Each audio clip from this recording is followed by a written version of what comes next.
Gelora ini partai baru. Iya. Tapi ini baru partai. Iya, luar biasa. Aduh, Bapak. Optimis lah kita. Optimis lah. 7 kursi. 7 kursi ya. 7 kursi sahabat. Bapak sendiri, Pak Thalib sendiri ya, selain 7 kursi optimis, Bapak Thalib secara pribadi nanti di 2024 Pak mau melaju sebagai apa nih kira-kira? Iya.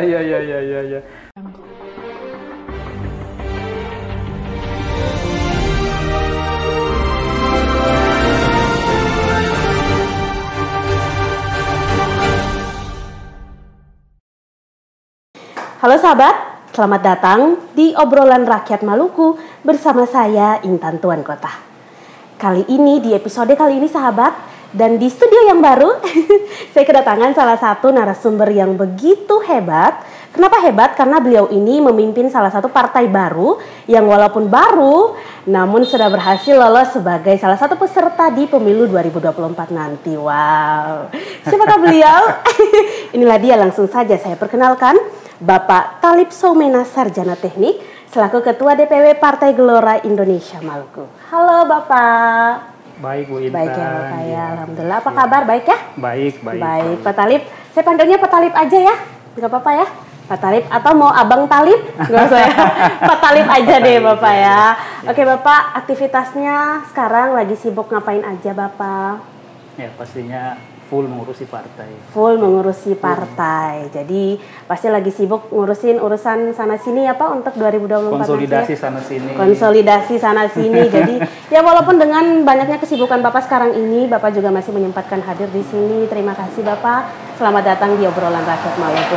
Dan satu lagi Bapak, selamat. Partai Bapak sudah berhasil lolos menjadi salah satu peserta di 2024 nanti. Selamat juga ya, Bapak narasumber pertama yang hadir di studio baru. Terima kasih. Ini sebenarnya kan Beta ikuti rakyat Maluku ini sejak lama. Sejak lama. Ya. Dan perhatian rakyat Maluku sebagai sebuah media di sini di Maluku terhadap perkembangan sosial politik, ekonomi masyarakat Maluku memberikan warna yang signifikan. Nah, dan pada hari ini semacam rakyat Maluku ini masuk pada satu eranya yang lebih satu level di atas lagi meningkat ini. Memang harus menyesuaikan ya Bapak ya dengan kantor yang lebih representatif ini baru. Luar biasa Bapak. Aduh sahabat, inilah dia narasumber kita hari ini, narasumber yang menyempatkan hadir untuk membagikan kisah dan cerita beliau di obrolan rakyat Maluku. Dengan tema yang kali ini akan saya bahas dengan Bapak Thalib, yakni persiapan Partai Gelora dalam menghadapi pemilu 2024. Wow, tema yang begitu menarik ya Bapak ya. Baik Bapak, sudah siap Bapak kita bahas tuntas ya untuk sahabat yang lagi nonton sekarang. Yang pertama Bapak yang ingin saya tanyakan, kita tahu bahwa partai politik di Indonesia ini banyak sekali. Dan Partai Gelora walaupun merupakan partai yang baru yang dideklarasikan tepatnya pada tahun 2019 dan DPW Maluku pun diresmikan pada tahun yang sama yakni 2019. Dalam sebagai pimpinan wilayah DPW Maluku. Partai baru, Partai Gelora ini kan sudah lolos sebagai salah satu peserta pemilu 2024 ya Pak? Iya. Perasaan Bapak gimana sih Pak? Ya tentunya luar biasa, senang, bercampur lah, senang, gembira, terharu. Sebab proses verifikasi yang ditempuh oleh partai politik yang baru saja lewat itu, ya terutama untuk partai baru, tidak mudah Bapak. Itu betul-betul saya berani bilang kalau bahkan partai yang sudah eksis di Senayan pun kalau ikut dalam verifikasi faktual, itu juga akan keteteran. Tapi bersyukur Partai Gelora bisa melewati itu ya. Dan sebenarnya teman-teman di Gelora itu tidak melihat verifikasi parpol itu sebagai sebuah beban. Tapi sebagai sebuah proses. Tapi melihatnya sebagai sebuah kesempatan. Ini ada satu momen ya di mana kita itu diuji secara objektif oleh sebuah lembaga penguji yang di luar partai. Oke. Kami yang di eksekutif partai kan bekerja untuk melakukan konsolidasi partai, membangun struktur partai. Boleh jadi kami akan secara subjektif mengklaim bahwa Gelora lebih baik, atau struktur Gelora lebih oke. Gitu. Itu adalah mungkin itu kalau itu kami sampaikan secara internal itu terlalu subjektif. Tapi ini ada satu lembaga di luar partai yang mengevaluasi, yang menilai ya secara kuantitatif maupun kualitatif kan.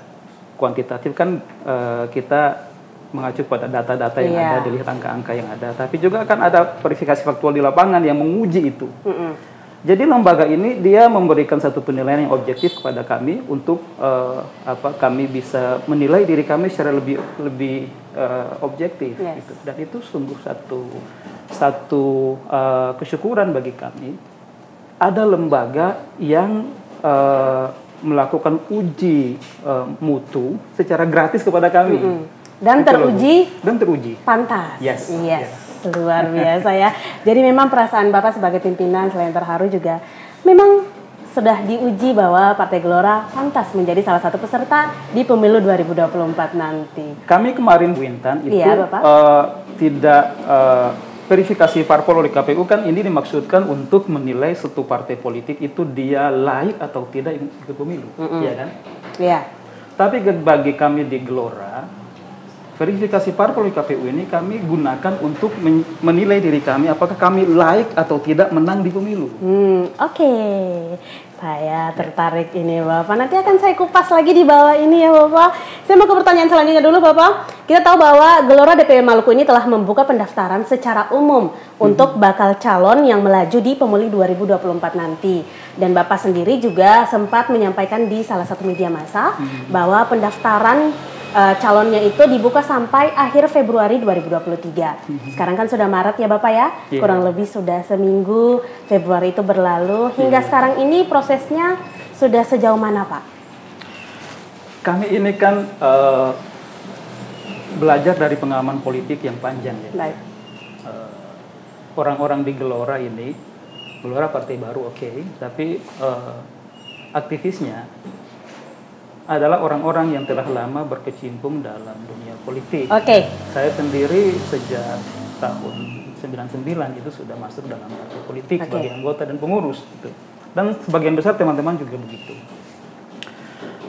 Perjalanan panjang ini itu membuat the founding fathers Gelora, pendiri Gelora itu memformat partai ini sebagai sebuah partai yang terbuka, partai nasionalis terbuka, berasaskan Pancasila, dan oleh karena dia partai yang terbuka tentu dia membuka diri untuk menerima calon manapun, anak-anak negeri yang terbaik untuk bisa menjadikan Gelora ini sebagai wahana politiknya. Tentunya yang sesuai dengan visi misi Gelora juga kan Bapak? Anggaplah Gelora ini sebagai platform begitu ya. Tentu ada dalam partai ada cita-cita partai, ada idealisme yang ingin dicapai oleh partai. Nah, sebenarnya kita di Gelora memandang melihat bahwa kalau sebuah partai itu dia membuka diri, ya, secara anggaplah partai Gelora ini semacam karpet begitu, karpet seluas Sahara begitu, lalu mari semua orang duduk di situ. Nanti baru dipilih lah. Nanti untuk menjadi orang-orang yang menjadi duta partai, bagi caleg, kita akan memilih yang terbaik dari seluruh orang yang ada di situ. Saya Bapak. Jadi memang Partai Gelora ini walaupun partai yang baru, namun kader-kadernya bukan yang baru ya Bapak ya. Kader-kadernya sudah lama malang melintang di dunia politik, luar biasa. Bapak, kesiapan untuk pemilu 2024 nanti, Partai Gelora selain sudah membuka pendaftaran, apa saja yang sudah dilakukan Pak? Secara konvensional, satu partai politik dalam rangka untuk ikut pemilu kan kira-kira angkanya begini Bu ya. Dia akan membentuk struktur partai. Struktur itu kira-kira berupa infrastruktur partai maupun suprastruktur partai. Ya. Dari nasional sampai ke tingkat desa. Gitu ya. Di kami di Maluku ya, tentu setelah membentuk kepengurusan tingkat wilayah ya, akan ditindaklanjuti dengan kepengurusan tingkat kota, kabupaten, dan tingkat kecamatan sampai desa. Itu yang pertama ya. Secara konvensional ini kira-kira perjalanan satu partai ya. Dia akan bentuk struktur kepengurusan dari atas sampai yang paling bawah. Yang berikut dia akan mengisi struktur itu dengan orang-orang yang dia nilai mumpuni untuk mengurusi partai. Kira-kira itu yang kami maksud dengan suprastruktur partai. Yang berikut pasti dia akan melakukan pendidikan politik buat kader yang ada di situ, yang mengisi struktur tersebut ya, untuk upgrade ya kapasitasnya, untuk melakukan internalisasi terhadap nilai-nilai juang partai terhadap fungsionarisnya. Pada akhirnya nanti dia akan merekrut bakal calon ya yang menurut dia layak untuk dia ajukan dalam kontestasi pemilu. Kira-kira itu secara konvensionalnya seperti itu. Tentu saja itu kita tempuh di Gelora ya. Terus apa yang di luar itu ya, di luar halal yang ya, tadi Beta sebut konvensional tadi itu, kita memang dalam rangka untuk menuju pemilu ini, Gelora ini menempatkan ide, gagasan, cita-cita sebagai jualannya, sebagai sesuatu yang ingin ditawarkan kepada. Maksudnya gimana tuh Pak? Boleh dong dijelasin Pak? Kadang-kadang kan kita itu secara praktis ya, akan berpikir bahwa masyarakat itu lebih butuh sesuatu yang berwujud materi yang kita berikan kepada mereka. Baik. Yang dengan sesuatu yang berwujud materi itu mereka lebih tertarik kepada kita. Calon itu, iya baik. Gitu. Bagi kami di Gelora, ini sebetulnya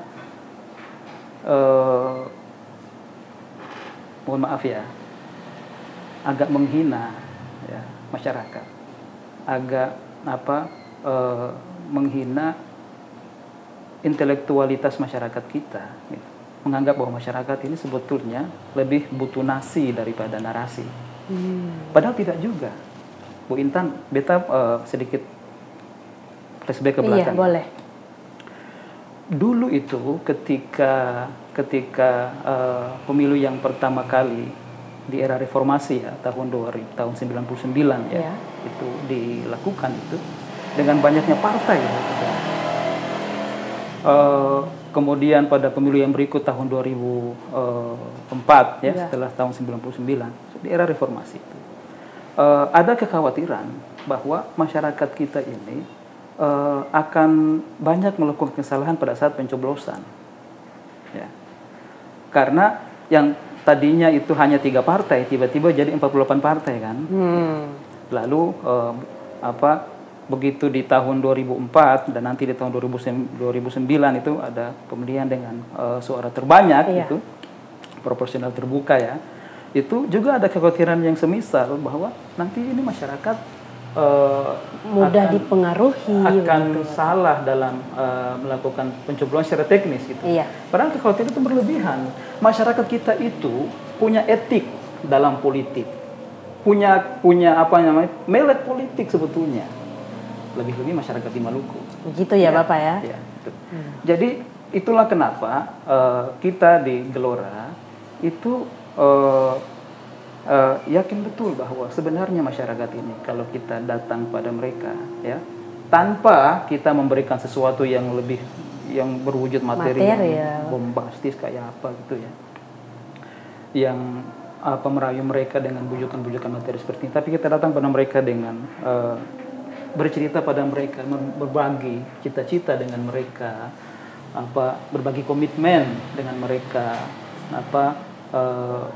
berbagi ide gagasan dengan mereka. Masyarakat punya etik, punya timbangan untuk memilih.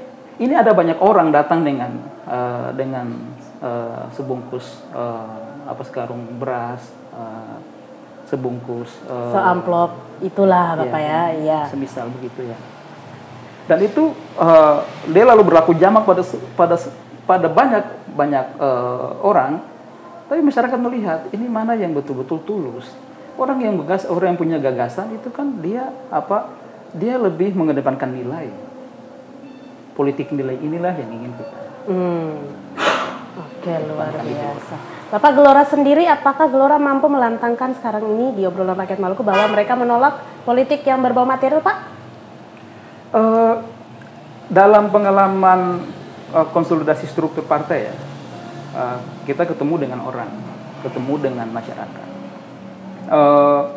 Pernah dalam satu kesempatan gitu ya, ada kumpul-kumpul di tingkat pengurus tingkat desa. Ya. Setelah selesai bincang-bincang dengan masyarakat di sekitar itu, lalu saya didatangi sama ketua PAC istilah Gelora untuk tingkat desa. Didatangi sama ketua PAC Gelora di desa itu, dia bilang begini, Pak Ketua, tadi beta sempat khawatir kalau nanti Pak Ketua itu dalam obrolan Pak Ketua itu nanti Ketua terpancing untuk janji ini dan itu. Gitu. Tadi bagus sekali. Dia bilang, tadi bagus sekali. Apa yang tadi kita sampaikan ke teman-teman, ke orang-orang di desa itu? Saat bincang-bincang itu adalah cita-cita. Harapan mereka ya, Bapak ya. Yes. Aduh, luar biasa. Semoga dengan Gelora diberikan kesempatan menjadi salah satu peserta ini, Gelora juga bisa mewujudkan harapan dari masyarakat. Amin ya Bapak ya. Bapak tadi Bapak sudah sempat mengajak saya flashback, sekarang saya juga mau balik ngajak Bapak flashback dulu sebentar.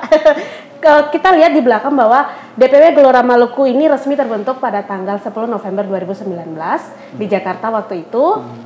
Dan sekali lagi saya ingatkan bahwa saat itu pula DPW Maluku juga secara resmi dibentuk juga. Ya kan Bapak? Nah, kurang lebih dari 2019 hingga 2023 ini sudah 4 tahun. Selama kurang lebih 4 tahun itu pula, apa saja terobosan, capaian dan juga kontribusi yang sudah Gelora lakukan untuk kepentingan masyarakat dan tentunya di tengah masyarakat juga Pak. Mungkin bisa Bapak jelaskan silakan.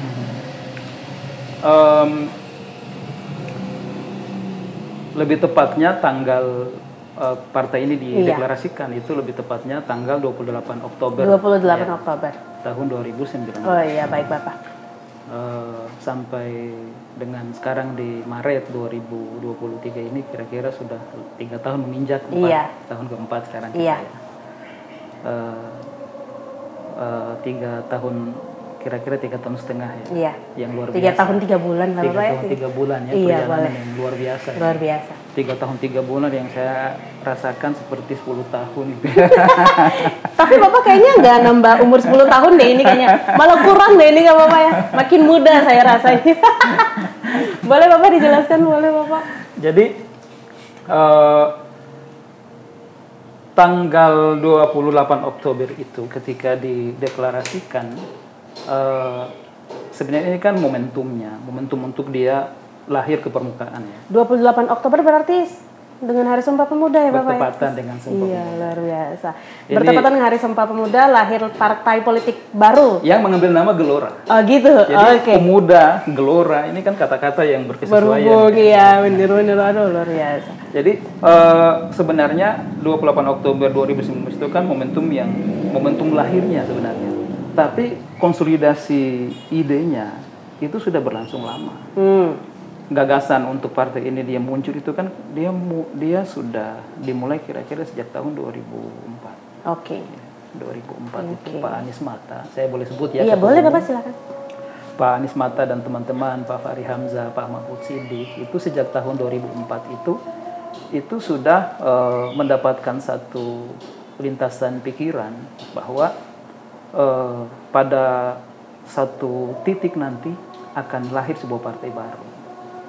Dengan format seperti yang sekarang kita saksikan di Gelora, itu sudah dimulai sejak tahun 2004, Bu. Pergulatan pemikiran tadi itu ya. Karena dia berangkat dari pengalaman dari 99 ke 2004 ya. Nanti semakin mengkristal pada tahun 2009 gitu. Dan semakin kemari itu semakin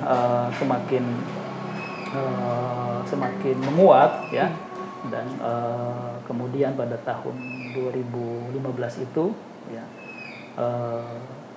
kita semuanya dikumpulkan ya, atas dasar keresahan terhadap situasi nasional ya. Kita bilang situasi nasional artinya dia meliputi seluruh ya, Nusantara, dan kita merasakan bahwa format gerakan kita di teman-teman kan sebagian besar pada saat itu ya, sebagai pendiri partai pada saat itu ada di PKS. Beta tidak bisa tidak untuk menyebut ini. Iya, boleh.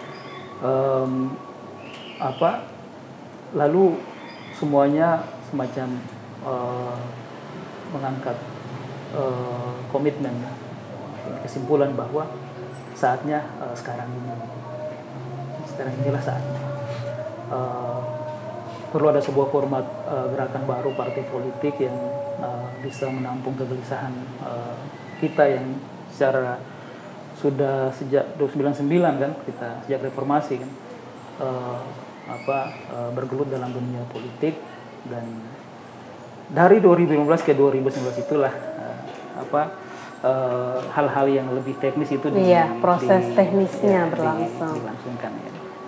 Momentumnya di 2019 Oktober. Nah, apa yang sudah dilakukan kepada masyarakat Indonesia? Iya.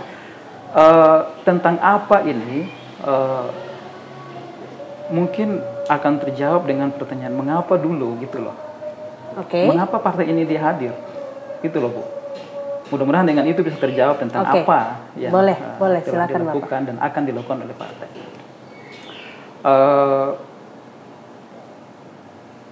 Sedikit review ke belakang ya.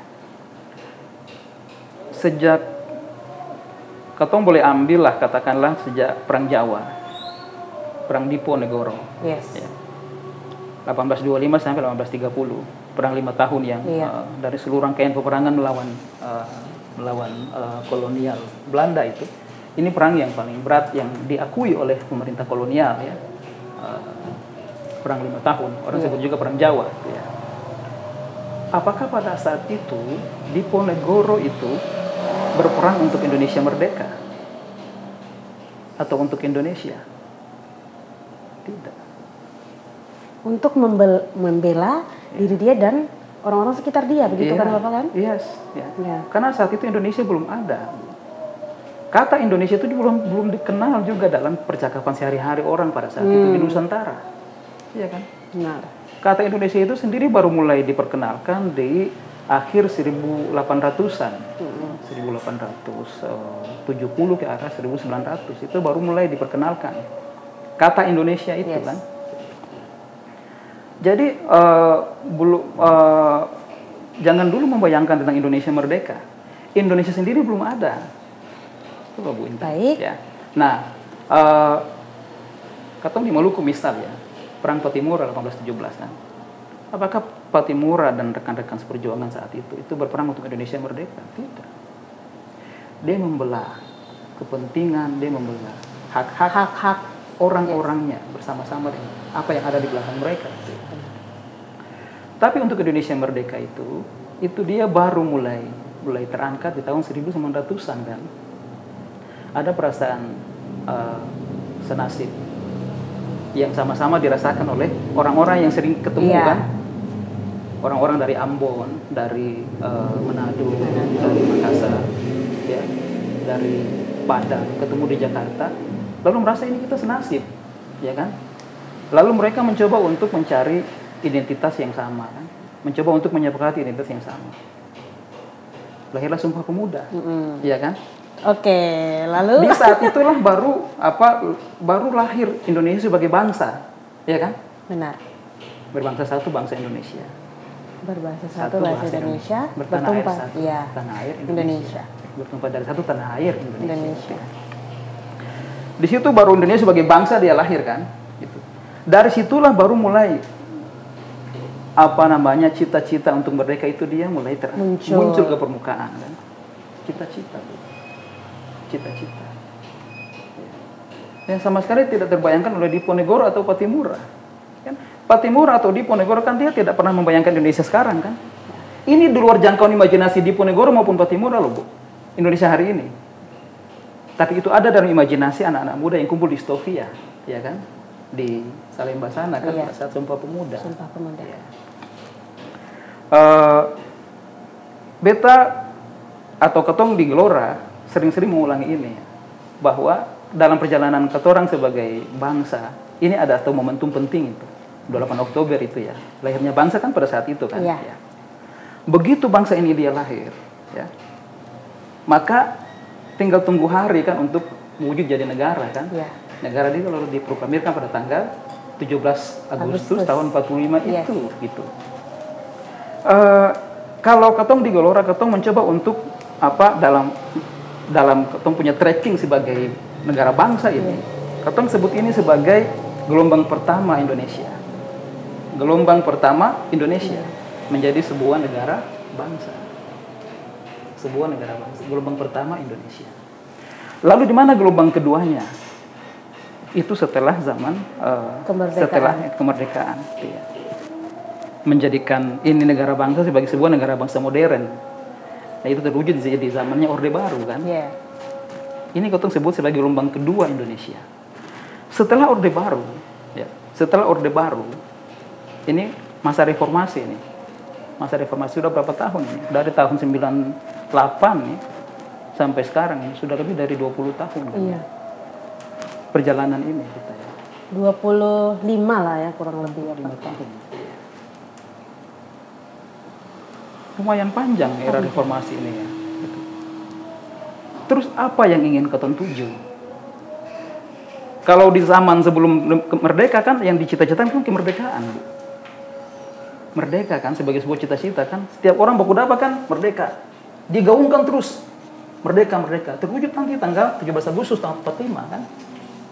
Lalu ketika di zaman Orde Lama, Orde Baru dan sangat kental di saat Orde Baru itu di zaman Pak Harto itu kan pembangunan, digaungkan terus pembangunan, perlu stabilitas, pembangunan, terus menerus itu. Terus sekarang apa? Yang ingin ketong tuju sebagai sebuah negara bangsa ini selepas menjadi sebuah negara bangsa modern, itu apa? Tentunya kemakmuran, Bapak. Itu sudah tercapai di zaman Orde Baru sebenarnya. Sudah mulai sendi-sendi sebagai sebuah negara bangsa modern itu sudah tercapai di Orde Baru. Yang ketong ingin capai sebagai semua negara bangsa di era yang sekarang ini apa? Ini yang ketong di Gelora sebut sebagai gelombang ketiga Indonesia. Yang ketong ingin ini Indonesia dibawa ke sana. Membawa negara bangsa yang besar ini menuju gelombang ketiganya. Gelombang ketiga yang ingin dicapai dalam Gelora itu apa, Pak? Yes, itu ya. Itu cita-cita Partai Gelora. Iya, apa, Pak? Beta sering ulang-ulang ini ya buat teman-teman diskusi, buat seluruh lapisan masyarakat yang ada di kampung-kampung bahkan diskusi, dan ini menarik dan ini betul-betul membuat semua membangkitkan antusiasme. Sebagaimana dulu cita-cita merdeka itu dia membangkitkan antusiasme orang-orang sampai di ujung pulau, hari ini juga sampai terdapati Bu Intan. Kita dapati. Di Mukadimah Undang-Undang Dasar kita tahun 45. Ini kalau dulu kan saat upacara bendera diseninkan itu sering dibacakan ulang-ulang kan itu. Tepatnya di alinea keempat. Di situ tercantum cita-cita nasional kita di alinea keempat. Iya. Mukadimah Undang-Undang Dasar 45 itu. Kita boleh bilang ya. Boleh. Kemudian daripada itu untuk membentuk suatu pemerintahan negara Republik Indonesia yang melindungi segenap bangsa Indonesia dan seluruh tumpah darah Indonesia dan untuk mewujudkan kesejahteraan umum, mencerdaskan kehidupan bangsa dan ikut melaksanakan ketertiban dunia yang berdasarkan perdamaian abadi dan keadilan sosial. 5 cita-cita ini cita-cita nasional kita sebagai negara bangsa. Kalau kita lihat ya, melindungi segenap bangsa Indonesia. Rakyat dilindungi oleh negara ini. Untuk itulah negara ini dia berdiri kan. Dan seluruh tumpah darah Indonesia, tanah air kita ini, tumpah darah kita ini, dilindungi oleh negara ini. Dan untuk mewujudkan kesejahteraan umum, pembangunan pada semua sisi kan, mencerdaskan kehidupan bangsa, pendidikan pada semua aspek kan. 4 ini relatif itu sudah dicapai, diupayakan tercapai pada zaman era Orde Lama dan era Orde Baru, dan sekarang juga digeluti dari reformasi. Kita masih menyisakan satu cita-cita besar yang terakhir tadi, cita-cita kelima, dan ikut melaksanakan ketertiban dunia yang berdasarkan perdamaian abadi dan keadilan sosial. Jadi negara kita ini dicita-citakan oleh pendiri bangsa kita sebagai pelaksana ketertiban dunia, Bu Intan. Oke. Pelaksana ketertiban dunia itu, Bu Intan, kita itu hanya baru bisa menjadi pelaksana ketertiban dunia, hanya baru bisa mewujudkan amanat pendiri bangsa kita itu kalau kita negara adikuasa, negara adidaya, negara superpower. Itulah cita-cita Partai Gelora. Menjadikan Indonesia sebagai sebuah negara superpower baru. Karena hanya dengan itulah kita baru bisa mewujudkan amanat pendiri bangsa yang terakhir tadi itu. Jadi memang cita-cita Gelora adalah cita-cita Indonesia. Menjadikan Indonesia sebagai sebuah negara superpower baru. Sebab begini ya, dalam era pergaulan, dalam kehidupan yang sekarang, di era modern yang sekarang ini kan, hampir-hampir tidak ada satupun negara yang tidak punya keterkaitan dengan negara yang lain. Semuanya kan semuanya berkelindan kan semuanya itu. Nah, interaksi tukar menukar antara negara ini kan memang sekarang ini diperlukan, Bapak. Gitu ya. Di era di mana gadget sangat berperan, ini lebih-lebih kan semakin menemukan maknanya. Peristiwa besar yang terjadi di satu negara, dia berpengaruh pada negara yang lain. Ya. Ambil contoh ya. Apa yang terjadi pada Rusia Ukraina hari ini kan dia berpengaruh pada harga tiket pesawat Bu Intan kan? Benar loh Bapak ya. Dia berpengaruh pada harga tiket pesawat Bu Intan, dan juga dia berpengaruh pada harga minyak goreng di dapur kan? Benar. Iya. Gitu. Oh Bapak, jadi cita-cita Gelora ini memang sudah memikirkan ke depannya ini seperti apa Pak?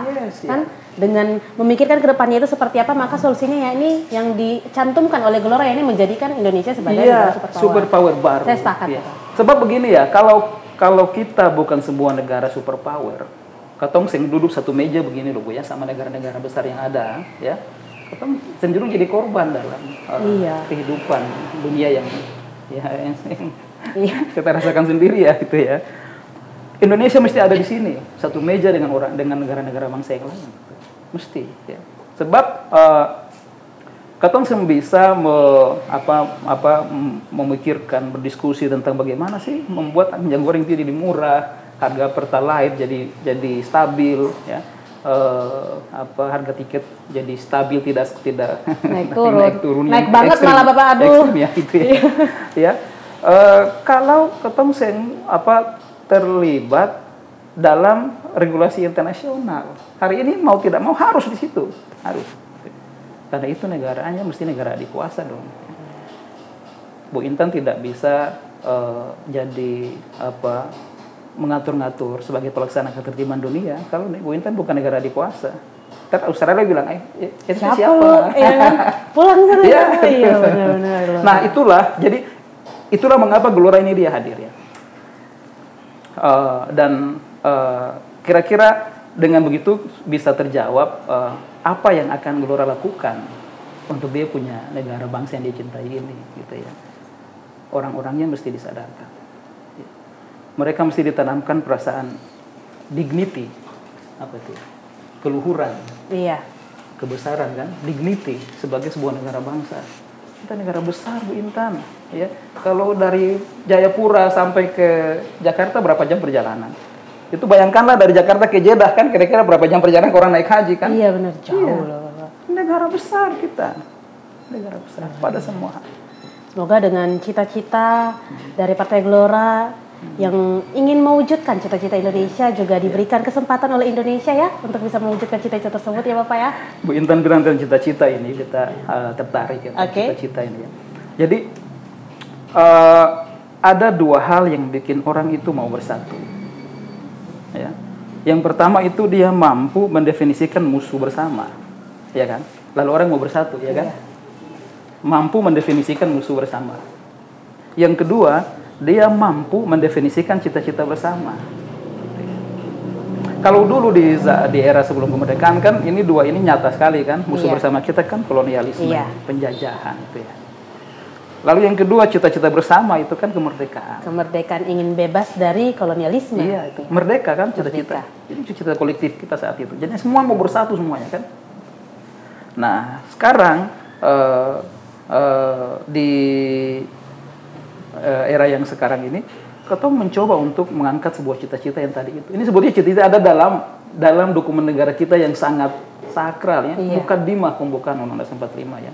Salah satu pilar dalam 4 pilar bangsa kita kan. Cita-cita ini diangkat oleh aktivis Partai Gelora dan diulang-ulangi sebagaimana dulu kan aktivis dulu tahun angkatan 28 kan mengulang-ulangi kata ini kan, slogan merdeka itu. Setiap orang berkuda kan merdeka, merdeka, salamnya merdeka kan gitu. Salam kita ini rasanya ketemu perlu punya salam baru gitu. Bukan lagi salam merdeka. Apa tuh Pak kira-kira? Indonesia super power baru, super power baru, super power baru, adik kuasa gitu. Agar dia itu bisa terinternalisasi untuk bersatu gitu. Untuk mau bersatu ya, untuk mau maju ya, untuk meninggalkan hal-hal kecil yang buat ketong itu sempurna bisa maju. Kemarin di Ambon kan ketong lihat ya, masih ada tawuran antar saudara sendiri, antar tetangga, antar komplek ya. Hal-hal kecil yang remeh-temeh ya. Orang disibukkan dengan hal yang kecil. Karena tidak ada hal besar yang diperkenalkan pada mereka. Kalau pikiran kita ini Bu Intan ya, kalau tidak diisi dengan hal-hal besar, maka hal kecil lah yang akan diisi. Potong sibuk sendiri itu. Dan malah Gelora ini melihat permasalahan Indonesia langsung dari titik pusatnya. Yes, gitu ya. Luar biasa ya Bapak. Ya Bapak sebagai sebuah partai baru, apa sih tantangan Gelora dalam menghadapi sengitnya persaingan partai-partai politik di Provinsi Maluku, Pak? Tantangan klasik partai baru kan sama itu ya. Dianggap apa nih? Pengenalan partai pasti akan kurang ya. Logo partai pasti sebagai partai baru kan orang belum banyak yang mengenal ya kan. Infrastruktur partai itu hal-hal yang jamak lah, tantangan sebuah partai baru kan. Ya. Tapi bersyukur kita, alhamdulillah itu semua sudah bisa kita tuntaskan, lampaui, terutama mengenai pengentasan struktur partai ya sudah kita lampaui di Maluku. Alhamdulillah sudah ada pada 11 kabupaten kota, ada pada seluruh kecamatan ya. Maluku ada 18 kecamatan ya. Dan sekarang kita dalam lagi sibuk-sibuknya ya ini konsolidasi tingkat desa. Oke, lagi sibuk-sibuknya konsolidasi tingkat desa. April ya itu sudah kelar. Sudah kelar ya, sudah kelar konsolidasi. Jadi April juga mungkin Gelora langsung mendeklarasikan calonnya atau gimana Pak? Kan nanti ada prosedur di KPU kita ikuti itu. Ada di silonnya KPU ya, administrasi pencalonan kan kita ikuti itu. Kemarin pada saat pembukaan resmi Bacalek kan kita sampaikan kalau di bulan Februari kan sudah selesai dan bersyukur sekali ya ternyata Gelora punya nilai jual gitu ya. Aduh penasaran nih Bapak. Boleh kan Bapak bocorin berapa banyak nih udah daftar? Berapa banyakkah yang sudah daftar masuk di Gelora? Sudah gitu? Pada semua dapil kabupaten kota itu sudah resminya kan pasti mesti ada data lengkapnya data lengkap resminya itu, tapi sudah kelar. Kan kita di prosedur itu sebelum jadi 100% dari kuota pencalonan itu 200% dulu. Nah, dari situ ada proses yang mesti ditempuh, ada seleksi administratif maupun ada seleksi-seleksi yang secara kualitatif yang lain. Sampai dia merucut ke 100%. Dan di tingkat kabupaten kota itu sudah dalam proses untuk menyelesaikan target yang 200 untuk nanti akan proses seleksi baru dimulai. Di provinsi baru proses collecting dari 100 untuk digenapi ke 200. Belum sampai 200% kalau untuk provinsi, tapi sudah dari proyeksi utama 100% itu sudah terpenuhi. Masih dalam proses untuk menuju 200 karena itu bagian dari prosedur yang mesti dilangkahi. Harus dilewati. Ditempuh. Benar Bapak ya. Jadi ya walaupun tantangan Partai Gelora sebagai partai baru itu pasti ada, namun syukurnya sudah mampu untuk. Gelora ini partai baru, tapi ini baru partai. Bisa diulangi dulu, Pak? Di sini kameranya Gelora ini partai baru. Gelora ini partai baru. Iya. Tapi ini baru partai. Iya, luar biasa. Aduh, Bapak, saya kutip lagi berdasarkan salah satu artikel di salah satu media massa bahwa Gelora ini selain partai baru dan ini baru partai, Gelora juga optimis bahwa kader-kadernya mendapatkan kursi dan menjadi anggota DPRD. Bukan hanya itu, Bapak, namun Gelora juga yakin bahwa nanti Gelora menjadi satu partai besar. Kenapa demikian, Bapak? Seberapa yakin Bapak bahwa ini akan tercapai? Ini menarik sekali tentang keyakinan ya. Keyakinan kita ini kan dia sebanding dengan cita-cita. Cita-cita yang luhur itu dia akan memberikan suatu effort berupa keyakinan. Iya. Kalau Anda yakin dengan cita-cita Anda, yakin Anda secara autopilot, secara otomatis itu akan mengerahkan kemampuan luar biasa yang paling dalam yang Anda punyai kan. Untuk mewujudkan cita-cita tadi. Iya, benar. Cita-cita kan dia punya daya hipnotis, ya kan. Pernah dengar cerita kan kalau ada orang binatu cuci pakaian kan, ibu-ibu ya, yang bisa naik haji kan. Benar. Banyak, Bapak. Banyak yang tanya kenapa bisa. Dia bilang karena saya menulis cita-cita saya itu di cermin saya. Kan? Saya akan naik haji dari mencuci pakaian. Di cerminnya dia.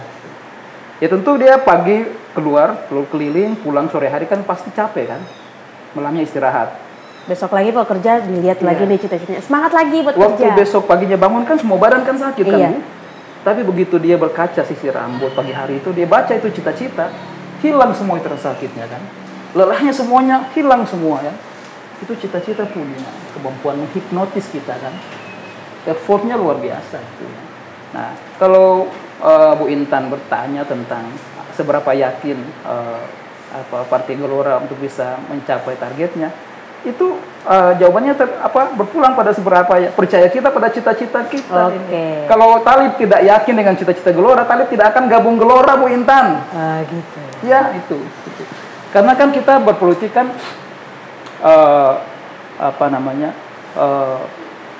ingin memberikan sedikit yang ada pada diri kita ini untuk kita kontribusikan kan untuk bangsa dan negara kan. Benar. Kita berpolitik kan untuk itu kan. Nah, karena itu kita melihat pada partai yang memang punya idealisme yang luhur ya, dan bersyukur kita dapat ini di sini di partai ini, dan itu membuat kita merasa bangga betul ya, walaupun sesuatu secara betul-betul mengerahkan effort yang luar biasa karena tadi keluaran cita-cita tadi itu gitu. Target kita ya tahun 2024 nanti. Tentu secara sederhana kan Gelora ingin eksis, ya kan, sebagai partai yang baru eksis muncul. Ya dia kan setidak-tidaknya kan dia mesti melewati parliamentary threshold kan, ya, setidak-tidaknya itu ya, mesti melewati parliamentary threshold di Senayan kan 4% kan, gitu. Setidak-tidaknya itu. Kalau misal Gelora ini lalu jadi ketua DPR atau ketua DPRD provinsi atau ketua DPRD kabupaten kota, anggaplah itu bonus kira-kira ya. Anggaplah itu bonus. Luar biasa. Yang paling penting bahwa seluruh kader-kader dari Partai Gelora harus tetap ingat mengenai cita-cita Partai Gelora. Iya. Luar biasa. Bapak, targetnya nanti di pemilu 2024 berapa kursi di DPRD, Pak? Secara sederhana kan tadi yang kita sudah bilang tadi ya, kita ingin menjadi pimpinan di semua level parlemen. Ingin jadi pimpinan DPR, ingin jadi pimpinan DPRD provinsi, jadi pimpinan DPRD kabupaten kota. Tentu ada angka-angka persentase yang mesti dicapai kan gitu ya.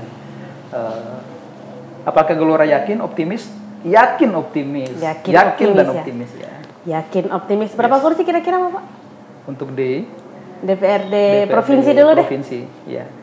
Kita 6 kursi itu dalam hitungan ini kita ya, hitungan hari ini itu sangat optimis. Pemilu kan bicara angka ya. Iya. Angka kan kalau hari ini kita merujuk ke kesiapan struktur, itu juga angka. Kita merujuk pada kesiapan anggota, itu juga angka. Oke. Jadi memang Gelora optimis, yakin bahwa mendapatkan kursi di DPRD Provinsi pada posisi pimpinan. Yes. Wow, luar biasa. Semoga ini bisa tercapai ya Bapak ya. Kita tunggu lagi nanti hasilnya seperti apa. Bapak, ada satu artikel juga yang saya baca bahwa judulnya itu kayak gini. Sebentar, tadi saya sampaikan kalau itu hasil evaluasi kita per hari ini ya, iya. per Maret ya. Iya. Gitu. 6 kursi. Mudah-mudahan pada September, November nanti ketika kita sudah melakukan evaluasi yang berikut, jangan-jangan kita 7 kursi loh. Aduh, luar biasa. Ya. Makanya tadi 1, 2, 7 langsung ya Bapak ya. 7 ya. Gelora ini kata ketepatan nomor 7 Bu. Iya ya Bapak ya. 7 angka baik loh itu Bapak ya. Alhamdulillah ini ya. Semoga ya Bapak ya. Semakin banyak kursi juga semakin besar peluang kader-kader Gelora bisa mewujudkan cita-cita Gelora. Amin. Setuju ya Bapak ya. Amin Bapak. Saya juga pernah baca salah satu judul dari satu artikel Bapak. Judulnya itu kayak gini, Gelora siap beri kejutan di pemilu 2024. Kejutannya itu seperti apa sih Pak? Apakah nanti tiba-tiba kejutannya itu kader-kadernya itu bukan hanya mencalonkan diri sebagai calon legislatif, tapi juga mencalonkan diri sebagai bakal calon kepala daerah Bapak? Ya. Gimana tuh Pak? Sebenarnya begini, di tahun 2021 itu kan kita 2020, 2021, 2022 ya. Di ulang tahunnya yang ketiga. Ya. Itu partai itu kan sudah mendeklar kalau akan berupaya agar presidensial threshold ya itu dihapus. Oke. Ya. Dan Partai Gelora memang berencana untuk mengajukan hal tersebut, kader terbaiknya untuk menjadi calon presiden kan, Pak Ketua Umum Pak Anies Mata gitu. Upaya kan ditempuh lewat mengajukan judicial review ke Mahkamah Konstitusi, dan saat yang pertama itu kan ditolak oleh Mahkamah Konstitusi. Tapi kita tidak berhenti, tetap akan mengajukan kembali judicial review kembali tentang itu ya. Kita ingin negara besar ini itu dia tidak hanya diwakili oleh 1-2 orang kontestan dalam pilpres kan. Kalau dibatasi presidensial threshold ini dukungannya 20%, itu kan nanti akan mengulang kembali kan pilpres yang sebelumnya yang hanya 2 pasang. Pilpres yang hanya diikuti oleh 2 pasang pada putaran yang pertama itu kan dia membuat polarisasi yang terlalu ekstrim kan. Benar. Masyarakat. Tapi itu kita tuh lelah gitu ya. Sebagai bangsa kan lelah gitu. Sudah pemilu aja udah capek gitu loh Bapak ya. Ada kutub yang tercipta di masyarakat kan itu ya. Lalu saling kita lalu terjebak pada perdebatan yang tidak produktif dan sebagainya. Bahkan mungkin Bapak sampai sekarang pun 2 kutub yang berbeda itu masih berlanjut aja tuh Bapak perdebatannya. Itu ya. Kenapa tidak ini dilepas saja, dibuka agar kutub itu dia jadi cair dengan sendirinya, karena ada banyak, bukan hanya 2 kutub yang ekstrim ini ya, tapi ada banyak pilihan. Lalu jadi cair itu kutub-kutub yang ekstrim tadi itu. Dan beta kira itu salah satu kejutan sebetulnya yang sebenarnya saat itu ingin disampaikan oleh Gelora, bahwa kita ingin mencalonkan diri sebagai presiden sekalipun partai baru. Iya ya, luar biasa. Tapi kan oke lah, ini Mahkamah Konstitusi masih tetap berpegangan bahwa perlu ada angka itu. Dan yang membuat sesakan sebetulnya kenapa hasil pemilu yang sudah usang yang dipakai, ya kan? Iya. Kan pilpres ini nanti yang kalau diikuti kan menggunakan hasil pemilu tahun 2019. Oh iya. Bukan hasil pemilu yang terbaru kan? Sudah usang itu. Usang. Iya. Kita masih terus memperjuangkan ini. Ya. apa apa apa kejutan yang lain dari Gelora tentang apa namanya cara kerja bernegara kita. Okay. Itu sering diulang-ulangi sama Pak Anies Mata, Pak Ketum, sama Pak Fahri Hamzah, Pak Waketum, dan ini kami yang di fungsionaris juga tersadarkan betul dengan hal ini gitu. Bagaimana hubungan antar lembaga-lembaga tinggi negara, ya. Bagaimana sebetulnya juga kualitas dari parlemen kita, ya. Kalau Ibu Intan ingat itu Gelora kan pernah mengutarakan, menyampaikannya ke publik tentang bahwa sebetulnya fraksi itu tidak perlu ada, ya kan? Benar. Fraksi kan tidak perlu ada. Toh dia bukan ada kelengkapan dewan kan, ya kan? Juga tentang misalnya MPR. Iya. MPR kan itu mubazir kan kalau kita lihat kan. MPR itu kalau fungsinya hanya untuk melantik presiden dan wakil presiden, ya, itu kan bisa disederhanakan kan lembaga itu kan bisa disederhanakan, kalau tidak kita tiadakan ya fungsinya. Kita menghabiskan banyak anggaran negara untuk sebuah lembaga yang dia tidak fungsinya juga tidak berjalan selama periode itu dengan baik gitu. Perhatikan kan anggota MPR kan kerja hanya kan sosialisasi 4 pilar kan. Bu Intan sebetulnya bisa loh datang ke kampung sosialisasi 4 pilar ada ini. Iya. Sebenarnya guru-guru kita juga udah sosialisasi 4 pilar ya Bapak ya di sekolah-sekolah gitu. Kalau kita ikuti kan anggota MPR itu yang dia kerjakan yang terbaca sama publik kan itu kan. Sosialisasi 4 pilar. Ibu Intan sebagai insan media kan fotonya lebih bisa kan sebenarnya itu ya. Itu. Jadi gitu ya Bapak ya. Ya semoga nanti kejutan yang lain juga tentang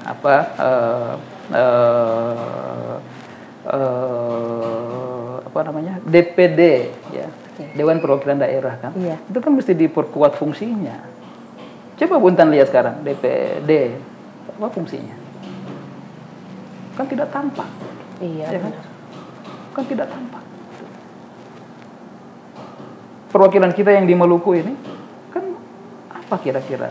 Tidak tampak kan ini ya. 4 orang per provinsi itu kan di sana kerjanya apa juga?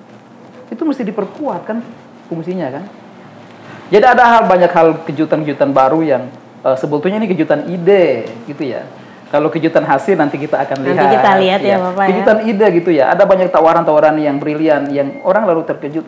Kenapa bisa Gelora minta fraksi dihapuskan? Bagaimana terus korelasi antara partai dengan anggotanya yang di dewan itu?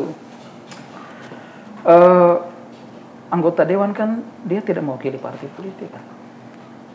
Dia wakili konstituennya dia kan. Iya. Benar. Iya kan? Iya kan? Benar. Dia mewakili konstituen dia. Dia tidak mewakili ketua wilayah, sekwil, bendahara wilayah atau ketua-ketua bidang di wilayah, tidak kan? Iya. Dia mewakili orang yang memilih dia, ya kan? Dia mewakili konstituen dia, ya kan? Dengan itu lalu dia mencoba untuk menjawab karena dia diberikan kepercayaan oleh orang yang memilih dia, ya. Dia membawa amanat orang-orang yang memilih dia tadi itu kan. Dia membawa aspirasi mereka, memperjuangkan aspirasi mereka kan. Ketika dia memperjuangkan aspirasi ini dalam prosesnya, itu ada bertentangan pendapat dengan ketua umum atau ketua wilayah atau sekretaris wilayah atau ketua bidang ada di wilayah. Seharusnya kan dia tidak boleh digugat kan. Apa yang salah? Tapi dia lalu dikerangkin dengan sebuah identitas yang namanya fraksi. Ya kan? Padahal dia bukan alat kelengkapan dewan kan. Lewat fraksi itulah lalu kemudian idealisme anggota dewan itu lalu dibatasi oleh ketua wilayahnya, oleh macam-macam lah itu. Oh iya. Ada banyak hal yang bikin boleh kata sebagai kejutan dari segi ide gitu ya.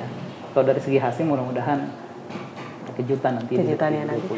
Aduh luar biasa Bapak, banyak wakil rakyat yang hadir di obrolan ini Bapak, banyak ketua partai juga yang hadir di obrolan ini yang memang saya pikir gemar sekali memberikan kejutan Bapak. Pasti mereka bilang nanti lihat saja nanti kejutannya seperti apa. Semoga nanti kejutan yang diberikan Bapak tidak terlalu mengejutkan masyarakat ya Bapak ya. Dan semoga apapun itu kejutannya tentu demi kepentingan masyarakat pula. Amin. Bapak, ada 17 partai yang lolos sebagai peserta dalam pemilu 2024 nanti dan Partai Gelora sebagai sebuah partai yang baru tentu pastinya nanti akan dihadapkan dengan partai-partai yang sudah lama berdiri begitu Pak. Benar kan Bapak? Iya. Nah, seberapa yakinkah Bapak Gelora nanti bisa menang dalam pemilu 2024? Berapa persen keyakinan Bapak nih? Politik ini kan dinamis, Bu. Oke. Sangat dinamis. Oke. Ya. Dia menangani manusia. Politik itu kan menangani manusia kan. Dia bukan benda mati, gitu ya. Kalau Bu Intan membangun rumah, ya, ini pondasi sudah selesai nih pondasinya.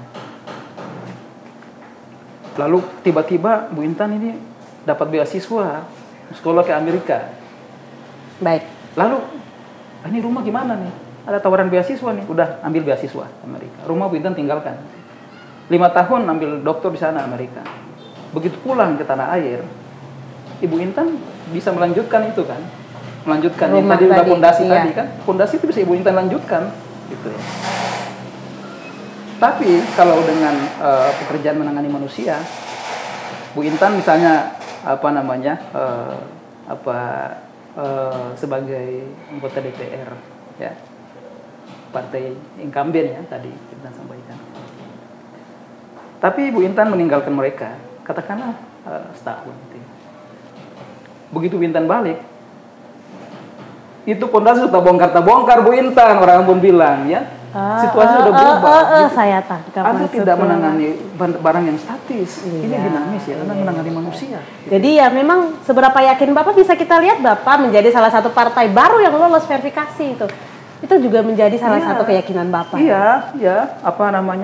Politik ini kan memaksa Anda untuk terus-menerus bergaul dengan masyarakat, hidup dengan mereka, merasakan gembira mereka, merasakan susah mereka, ikut ketawa bersama mereka, ikut menangis bersama mereka, itu ya. Dan itu semua punya khas, mau partai lama, partai baru ya. Kalau partai lama yang incumbent yang sudah orang bilang sudah kokoh ya, tapi kalau dia meninggalkan pekerjaan ini kan berarti kan peluangnya kan sama semua. Iya kan? Mau partai baru, mau partai lama, mau orang yang incumbent, mau orang yang baru mau calonkan diri, sama peluangnya. Karena dia berhadapan dengan manusia, Bu. Dia tidak berhadapan dengan fondasi rumah kan. Iya, ya Bapak ya. Optimis lah kita. Optimis lah. 7 kursi. 7 kursi ya. 7 kursi sahabat. Bapak sendiri, Pak Talib sendiri ya, selain 7 kursi optimis, Bapak Talib secara pribadi nanti di 2024 Pak mau melaju sebagai apa nih kira-kira? Iya. Tentu pemimpin kan harus tampak ya Bu ya. Iya. Pemimpin kan tidak boleh meninggalkan medan juang kan. Nah, iya kan? Benar. Kalau pemimpin meninggalkan medan juang, bagaimana bisa menjadi contoh untuk yang lain? Bagaimana dengan teman-teman yang lain seperjuangan kan itu ya. Itu. Jadi pastinya kita juga ikut bertarung ya. Selain untuk memberikan spirit, untuk mendorong spirit juang dari teman-teman Gelora, ya juga karena ada cita-cita kan yang ingin kita wujudkan. Ya, menjadikan rumah rakyat sebagai sarana untuk mewujudkan itu cita-cita kan. Dan keresahan kita selama ini kan kita salurkan secara demokratis ya Bu ya. Misalnya kalau Pak Anies Mata, Pak Fahri Hamzah, Talib Soemena resah dengan keadaan, kan tidak mungkin Talib Soemena berontak kan. Tidak mungkin Talib Soemena melakukan kudeta. Iya. Anies Mata, Fahri Hamzah, Talib Soemena kudeta kan. Tidak mungkin ketongkas naik bendera baru kan. Iya benar. Negara bahkan tidak mungkin. Pasti ada alasannya, ada penyebabnya. Keresahan kita ini kan kita salurkan secara konstitusional lewat partai politik, ya kan, untuk berjuang secara demokratis. Yang dengan itu lalu kita bisa dapatkan ada ruang, yang ruang itu kita gunakan untuk salurkan idealisme kata orang kan. Itu loh Bu. Bapak tapi ini belum terjawab nih. Apa itu? Bisikin aja deh Bapak nanti 2024 mau mencalonkan diri sebagai apa gitu Pak, saya penasaran deh Pak. Talib Sumena ingin bertarung di DPRD provinsi. Luar biasa. Ingat ya sahabat ya, Bapak Talib Sumena akan Dan bertarung. teman-teman Gelora juga semuanya sudah bersiap lahir batin. Sudah ya, bersiap ya, lahir batin mendukung bertarung. penuh Bapak Talib. Bukan hanya Pak Talib yang didukung, tapi Iya. semua teman-teman Kader-kader. di masing-masing dapil juga sudah semuanya punya komitmen, punya rasa Gelora yang sama gitu ya. Iya, frekuensinya. baik Bapak. Kita tunggu ya Bapak pertarungan Bapak nanti di pemilu. Mohon doa restunya. Mohon doa restu. Selalu Bapak direstui. Amin. Semoga masyarakat juga merestui Bapak Talib ya. Amin, amin. Amin. Bapak tidak terasa sekarang obrolan kita sudah ke pertanyaan yang terakhir. Pertanyaan ini saya rasa menarik karena Bapak merupakan salah satu pimpinan dari partai yang baru. Tentunya juga menjadi public figure yang patut untuk dicontohi oleh orang banyak begitu Pak. Nah kira-kira Pak pesan apa yang ingin Bapak sampaikan untuk masyarakat yang mungkin belum mengenal Partai Gelora itu seperti apa? Dan satu lagi saya minta Pak pesan spesial untuk partai-partai 16 partai lainnya yang nanti akan bersama dengan Gelora menghadapi pemilu 2024. Silakan Bapak.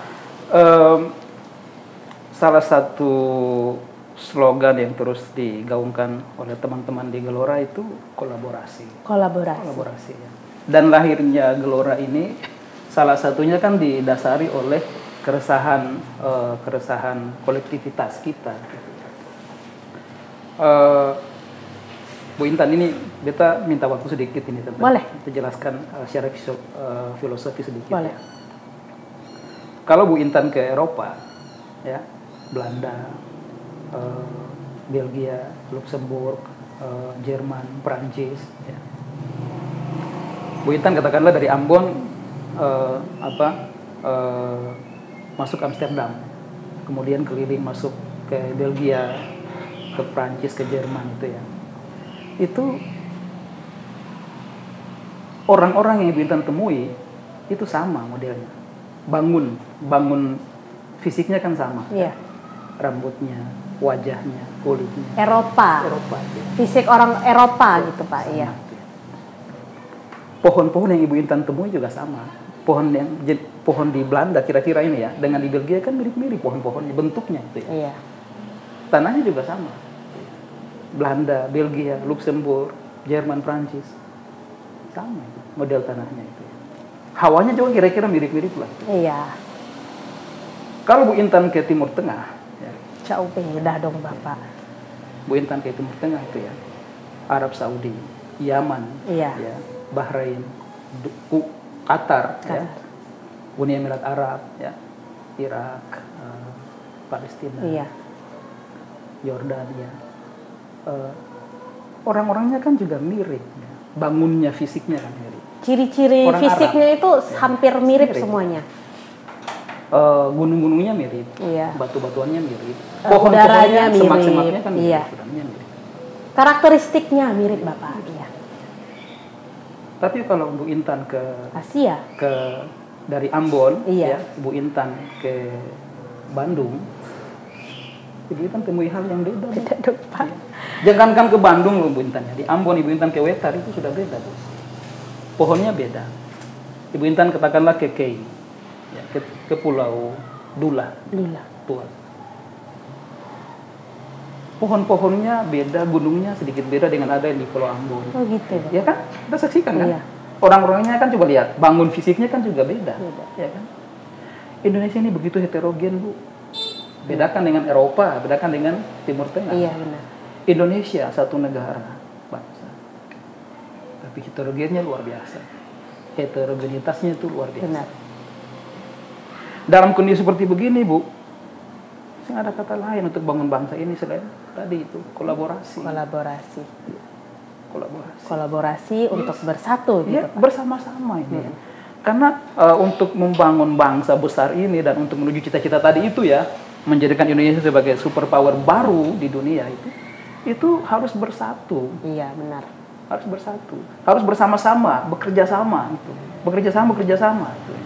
Orang-orang yang begitu heterogen ini ya mesti kolaborasi Iya. untuk sana.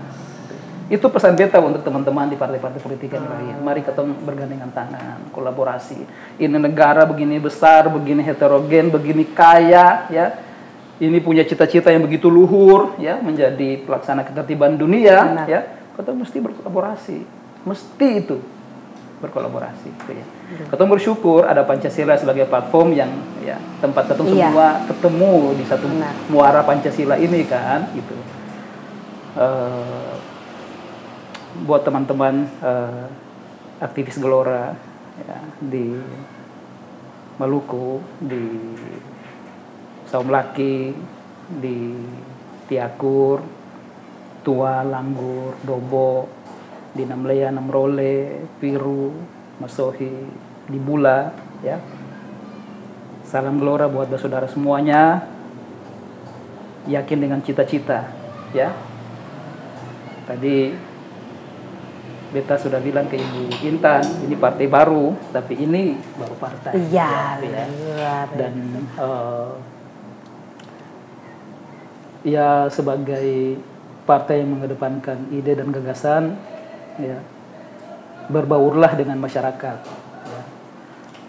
Sahabat Gelora agar turun ke masyarakat, berbaur dengan mereka, merasakan gembira mereka sama-sama, merasakan derita mereka sama-sama, tertawa bersama dorang, ya, menangis sama-sama dengan dorang, gitu. Dengan begitu masyarakat itu percaya dengan saudara semua, sahabat Gelora, ya kan? Dengan begitu kalau saudara tawarkan cita-cita yang luhur, yang Gelora punya itu, masyarakat dengan sukacita menyambut. Bapak luar biasa, saya sampai speechless tadi. Gelora itu memang partai baru, tapi ini baru partai. Luar biasa. Bapak terima kasih sudah menyempatkan hadir di obrolan rakyat Maluku. Tidak terasa ya, obrolan kita sudah berakhir saja ini Bapak. Saya doakan Bapak. Apa perbedaan antara gajah dengan kopi? Gajah dengan kopi. Kopi. Yang satu hewan, yang satu bukan hewan kan Bapak? Kalau gajah itu dari jauh sudah kelihatan. Oh gitu. Kalau kopi dari tadi belum kelihatan. Oke, Bapak. Aduh luar biasa Bapak. Terima kasih Bu Intan. Iya, terima kasih juga ya. Bapak. Penutup yang sangat membawa kita untuk ketawa dulu sebentar ya Bapak. Aduh Bapak, luar biasa Pak Tali. Terima kasih Bapak, saya doakan Bapak. Sangat senang, bersyukur ya. Mudah-mudahan bisa kita lanjutkan ya. Semoga nanti kita masih bisa bertemu di lain kesempatannya Bapak ya. Saya doakan Bapak semoga semakin sukses, semakin jaya. Kadang-kadang di Gelora dan juga Partai Gelora juga semoga diberikan kesempatan untuk masyarakat untuk bisa mewujudkan cita-cita dari Gelora. Amin. Amin. Baik sahabat, itulah dia perbincangan kita bersama dengan Bapak Thalib Soumena, Sarjana Teknik, selaku Ketua DPW Partai Gelora Indonesia Maluku. Tidak terasa sahabat, sekarang kita harus berpisah dulu. Namun tenang saja, kita masih bisa bertemu lagi di episode selanjutnya. Tentu saja dengan tokoh dan topik yang tidak kalah menarik pula. Sahabat, saya ingatkan untuk terus saksikan obrolan Rakyat Maluku hanya di kanal YouTube Rakyat Maluku. Jangan lupa juga untuk subscribe, like, komen, dan share sebanyak-banyaknya. Kalian boleh banget, wajib Bapak Thalib boleh ya, subscribe dan wajib nyalakan lonceng pemberitahuan yang berada di bagian kanan bawah supaya Bapak dan juga sahabat menjadi orang pertama yang tahu kalau kita upload video baru lagi. Ibu Intan sudah bergelora nih sahabat Gelora. Iya Bapak ya. Sahabat juga semoga bergelora ya, semakin bergelora nonton podcast kita kali ini. Baik sahabat, saya Intan Tonkota mewakili seluruh kru yang bekerja mengucapkan terima kasih. Sampai jumpa di episode selanjutnya. Bapak Amato, salam apa tadi Pak? Salam Gelora ya? Salam Gelora ya. Salam Gelora. Semangat Indonesia. Semangat Indonesia.